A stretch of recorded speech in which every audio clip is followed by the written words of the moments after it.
qu'aurait été ce classique entre le PSG et l'OM sans Angel Di Maria? Dimanche, dans un match assez plat entre une équipe encore un peu la tête dans le sac et diminuée et une autre à peine convalescente, l'Argentin a remboursé le prix du billet à lui tout seul. Acharné comme rarement, il a été impliqué sur les 3 buts qui ont permis à son équipe de l'emporter. 3 ans. On déroule le récital. 45e plus 2 supérieur à récupération devant sa surface suite à un corner marseillais. 2 petits crochets pour se débarrasser du pressing de ses adversaires. Passe vers Verratti, et 5 secondes plus tard, après des relais de Dagba et Kéré, c'est lui qui se retrouve avec le ballon 50 mètres plus haut pour lancer Mbappé vers l'ouverture du score. 56e supérieur à 4 Marseillais dans le vent après un 1-2 avec Kéré, fixation de Kalta carrément Danda, frappe enroulé petit filet opposé.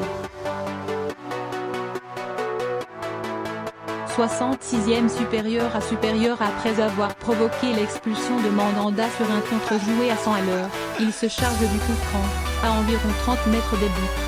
Frappe enroulée poteau rentrant, juste en dessous de la ligne.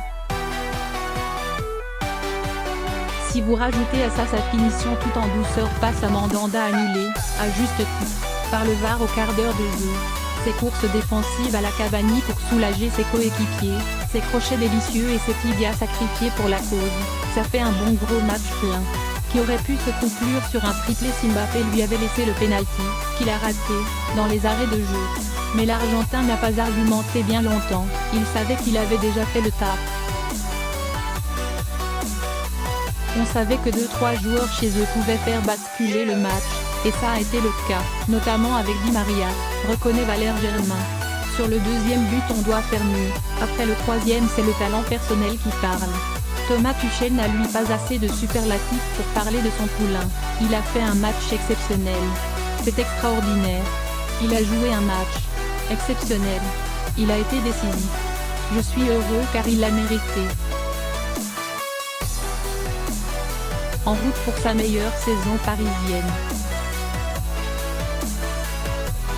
C'est vrai que ça fait un bon petit moment que ça dure pour l'Argentin. En ce moment, il survole les matchs et les gagne à lui tout seul, relève Rudy Garcia. Souvent relégué au rang de celui dont on sait pas trop quoi faire parce qu'il y a Neymar, Cavani et Mbappé à faire jouer, notamment la saison dernière avec Emery, il s'éclate cette saison. C'était déjà le cas avant les blessures du Brésilien et de l'Uruguayen, ça l'est encore plus depuis. Il a beaucoup de responsabilités parce qu'il nous manque plusieurs joueurs clés, note le coach allemand. Lui et Kylian, ils ont confiance et prennent leurs responsabilités. On l'avait vu notamment à Manchester, lors du 8e de finale aller. Di Maria avait été magnifique, entre le coup de la bière pour moucher les supporters anglais et surtout ses 2 passes décisives pour Kimpembe et Mbappé. Cela fait maintenant 16 buts et 14 passes D pour lui cette saison, bien parti pour être sa meilleure sous le maillot parisien, 21 buts et 12 passes la saison dernière.